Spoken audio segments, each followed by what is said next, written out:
मेरे बगल में आपको एक लड़की नजर आ रही होगी। ये पटना की ही रहने वाली है। 3 साल पहले इसने प्रेम विवाह किया था।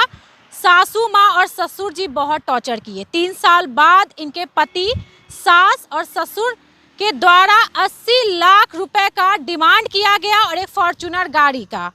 सोचिए, 3 साल तक लड़का इसको यूज़ किया, इस्तेमाल किया और इसका बच्चा भी नहीं होने दिया ताकि फिर बाद में छोड़ने में आसानी हो। बता दें कि इनकी जो सास है वो दानापुर की प्रमुख है। क्या नाम है आपका? शालू। हम लोग लव टू अरेंज शादी किए थे और तो फैमिली वाले मान गए थे? हाँ, फैमिली, दोनों फैमिली अच्छे से मान गए थे।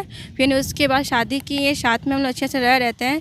और मेरी सासू माँ चाहती है कि इसको छोड़ दो क्योंकि हम प्रमुख बन गए हैं और मुझे 80 लाख पे कोई लड़की देगी, डिमांड कर रही है। कार सास प्रमुख बन गई इसीलिए वो चाहती है कि उनका बेटा आपको छोड़ दे? हाँ, छोड़ दे। हाँ, प्रमुख बन गए हैं, अब मुझे 80 लाख में मिल जाएगा। अच्छा, यानी कि दहेज का डिमांड है और आपसे दहेज नहीं मिला इसलिए वो अपने बेटे का कहीं और शादी करवाना चाहते हैं। एक गाड़ी भी डिमांड हुआ था पर हम गाड़ी तो जो वो कर लिए। मेरी मम्मी बोली हम गाड़ी देंगे। कौन सी गाड़ी? फॉर्च्यूनर गाड़ी चाहिए था। और आप कौन सी दे रही हैं? हम दे रहे थे ये भेलेंडो। बताइए, सोचने वाली बात है आजकल लड़कियों को किस तरीके से इस्तेमाल किया जाता है। और क्योंकि देखिए 3 साल पहले शादी हुई है, 3 साल तक लड़का इसको बहुत अच्छे से रखा, अपने साथ रखा। और आप रहती कहाँ थी लड़का के साथ? ससुराल में या फिर बाहर? बेंगलोर रहते थे, बाहर जहाँ मेरे पति पढ़ाई करते थे वहीं हम लोग साथ में फ्लैट में रहते थे। ससुराल में आप नहीं रहती थी? नहीं, क्योंकि जब मेरे पति पर मेरे साथ रहना कि मम्मी पापा के साथ रहना, मेरे आपके साथ रहना, कोई भी लड़की चाहती है अपने पति के साथ रहने के लिए। हाँ। अच्छा, तो आपका जो प्रेम विवाह है, लव मैरिज है, वो अरेंज मैरिज कैसे हुआ? आपके परिवार वाले मान गए थे, लड़के के परिवार वाले मान गए थे? थोड़ा सा वो चीज़ हमको बताइए, कैसे हुआ था? कैसे हुआ था, जैसे हम लोग कोर्ट में शादी कर लिए थे, उसके बाद हम लोग का हाथ मजबूत हो गया तो मेरे पापा का मजबूर हो गया था कि अब तो करना ही पड़ेगा, कुछ भी हो जाए। तो मेरे मम्मी पापा गए घर पे बात करने के लिए मेरी सासू माँ से। तो सासू माँ बोली 10 पर शादी होता, जब 2 बार लड़का कर ही लिया, मंदिर में कर लिया, कोर्ट मैरिज कर लिया, अब क्या करना चाहते हैं कि अब 10 पर शादी हम नहीं करेंगे। लड़का को जॉब लग जाएगा, लड़का का जब मन होगा जब उठा कर चला जाएगा। आप लोग इंटर कास्ट हैं? हम लोग इंटर कास्ट है, वो यादव है, हम गुप्ता है। कुछ नहीं, वो मुझे धमकी दिए थे कि नहीं शादी करोगी तो लगा लेंगे, मर जाएंगे। ये हम बोले कि ठीक है, हम भी सोचे कि लौता बेटा मर जाएंगे तो जिम्मेदार हम होंगे। उसके बाद हम शादी करने के हाँ बोल दिए थे। मुझे फिर बाद में ये पता नहीं चलेगा, पता चला कि अब मुझे यहाँ रोड पर लाकर छोड़ दिए वो। आज का स्थिति ऐसा है कि इस लड़की का कोई नहीं रहा। ये ना घर की रही, ना घाट की रही, ना ससुराल वाले एक्सेप्ट कर रहे हैं, ना इनके पति इसको एक्सेप्ट कर रहे हैं।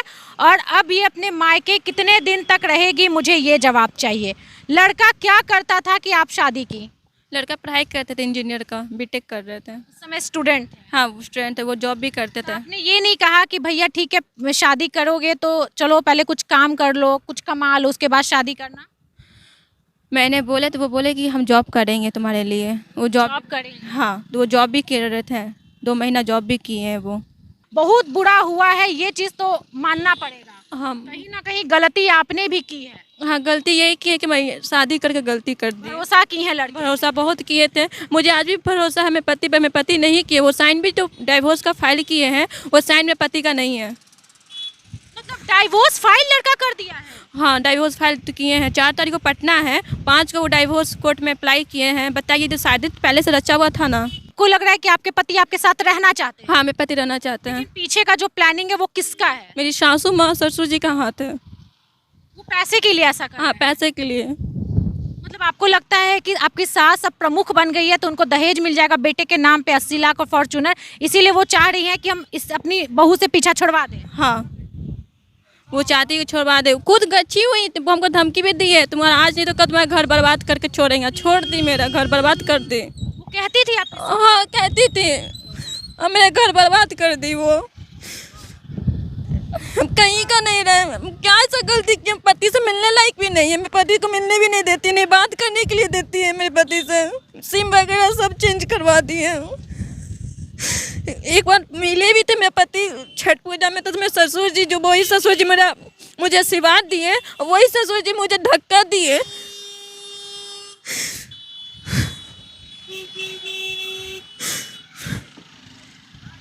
शादी जब हुआ था तो कैसे आपका घर चल रहा था? फैमिली वाले लड़के के सपोर्ट कर रहे थे? नहीं, मेरी फैमिली सपोर्ट करे थे, 20,000 का मंथली भेजते थे, मेरी मम्मी भेजती थी राशन। शादी के बाद आपकी मम्मी 20,000 भेजती थी? हाँ, मेरी मम्मी 20,000 का मंथली भेजती थी। 2 महीना से देना बंद कर दी। उसके बाद लड़का मुझे टॉर्चर करने लगे, वो भी मम्मी के बहकावा पर करने लगे कि हम नहीं दे रही तो मारो लड़की को, भगाओ यहाँ से, हम तुम्हारा खर्च पूरा करेंगे, जब तक लड़की रहेगी तुम कुछ भी नहीं देंगे, लड़की का साथ छोड़ो तुमको सब कुछ देंगे। इसलिए वो सोच लिए कि जब लड़की का साथ छोड़ दे मुझे सब कुछ मिलेगा, तो इसलिए वो अपनी मम्मी के साइड हो गए। अब मुझे यहाँ रोड पर लाकर छोड़ दिए हैं। बताइए, ये लड़की जब शादी की थी तो इनके परिवार वाले अपनी बेटी को और दामाद को 20,000 रुपया महीना भेजते थे।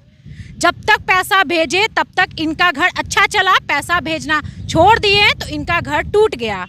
सोचिए लड़का कितना बड़ा लालची है और उनका परिवार कितना बड़ा लालची है। क्या बैकग्राउंड है लड़के का, ये बताइए, क्या है? उनके पिताजी क्या करते हैं, उनके फैमिली में सब क्या करते हैं? उनके दादाजी का नाम था प्रमुख, दादाजी थे लक्ष्मी मुखिया की हम बहू हुए। लक्ष्मी मुखिया की आप बहू हैं? हाँ, लक्ष्मी मुखिया की बहू हमें। तो दानापुर के हैं? हाँ, दानापुर के थे। उन्हीं की बहू बंधना राय हुई, हम उनकी बहू हुए बंधना राय की, जब भी प्रमुख बनी है। उसके बाद उनका डिमांड हो गया कि अब 80 लाख मुझे देगा, अब उसी बेटा से शादी करवाएंगे, तुमको करना पड़ेगा। तो बेटा भी पता नहीं हाँ बोले या ना बोले, मुझे ये नहीं पता क्योंकि उनको मुझे मिलना ही नहीं दे रहे वो। नहीं, मेरे पति को सामने ला रहे, थाना गए, मैला थाना, वहाँ भी मेरे पति को लेकर नहीं आए हैं। कोर्ट में भी जाते, कोर्ट में भी मेरे पति नहीं आता। हम किससे मिले, किससे बात करें? किडनैप करके रखे हुए हैं। पति को क्या कर रहे हैं, क्या नहीं कर रहे, वो भी हमको पता नहीं है। जितना हम दर्द में होंगे उतना वो भी दर्द में होंगे, मुझे ये पता है। तलाक ले लेना है? नहीं लेना है। हम रहेंगे तो पति के साथ रहेंगे, वरना मर जाएंगे, ये मंजूर है, पर रहेंगे उन्हीं के साथ। है लड़का का कहीं और भी चक्कर वक्कर है क्या? मुझे टॉर्चर करने के लिए मेरी सासू माँ एक लड़की से बात भी करवाई थी। उस लड़की मेरे पति बात की भी किए थे, उनको रात को हम पकड़े भी थे अपने हाथ से। तो मेरी सासू माँ बोली कि हाँ बात करेगा, तुम क्या कर लोगे।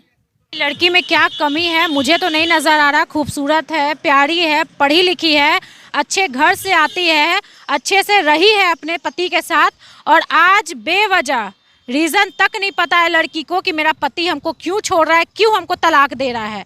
दोस्तों, ये एक लड़की का मामला नहीं है, ये हमारे बिहार में, हमारे समाज में बहुत ऐसी लड़कियों का मामला है कि लड़का शादी कर लेता है, बीवी बना लेता है, और जब तक मन करता है रखता है, और उसके बाद लड़की को उठाकर एक कचरे के डिब्बे में फेंक देता है कि भाई अब तुम मेरे काम की नहीं हो, तुमको जहाँ जाना है जाओ। ये लड़की का ज़िंदगी ये लड़का ख़राब किया है, आप देख सकते हैं।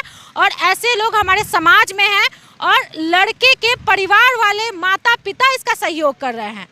कहीं ना कहीं लड़के की भी गलती है। कोई कैसे ऐसा कर सकता है? भैया, आपने प्रेम विवाह किया, आपने शादी किया है, और आज आप ये कह रहे हैं कि हमको तलाक लेना है। अभी तक 8 महीना हो गया है, अभी तक मेरे पति पर एक भी हम केस नहीं किए हैं। 2 हफ्ता पहले मैला थाना जाकर सिर्फ हम पति को बुलाने के लिए बोले हैं। महिला थाना क्या बोल रही है? मैम बोली है कि बुलाएंगे, 11 तारीख को डेट दी है। देखिए दोस्तों, शादी का एल्बम है, बहुत धूमधाम से शादी हुआ है, बहुत लोग आए थे शादी में। ये देखिए इनका भाई है, ये है सालू है, और ये देखिए दूल्हा। बताइए कितना अच्छा दिखने वाला लड़का है और पढ़ा लिखा लड़का है। ठीक है, माता जी हैं, इनकी माँ है, और ये देखिए पूरा शादी का एल्बम है दोस्तों। ठीक है, शादी इंटर कास्ट है, लेकिन बहुते बढ़िया से शादी कराया गया है, और कहीं ना कहीं फैमिली समझदार थी कि शादी करवा दे। लेकिन लड़का का परिवार वाला अपने ही बेटा का घर उजाड़ रहा है। आज में हमारे बेटियों की ज़िंदगी इस तरीके के परिवार वाले ख़राब करते हैं, और ख़ुद को प्रमुख कहते हैं, मुखिया कहते हैं, और अपनी ही बहू के साथ शोषण करते हैं। दोस्तों, ये बहुत ही घिनौना काम है, बहुत ही गंदा काम है, बहुत बुरा लग रहा है ये चीज़ सुन करके। इस लड़की के अंदर क्या बीत रहा होगा शायद ही कोई समझेगा, शायद ही कोई समझ पाएगा। ना इनकी माँ, ना इनके पिताजी, ना कोई दुनिया का इंसान। ये लड़की 3 साल बीवी बन के उस लड़के के घर पे रही है, उसके साथ रही है, बहुत प्यार से रही है, और आज वो लड़का इसको भगा दिया है। बहुत गलत किया है वो लड़का, वो नहीं गलत किया, मेरे सास ससुर गलत करवा रहे हैं। देखिए कहीं ना कहीं ये बेचारी को ये उम्मीद है कि हम उनको गलत नहीं कहेंगे, वो बस मेरे पास आ जाए और मेरा जो घर टूट रहा है वो बच जाए।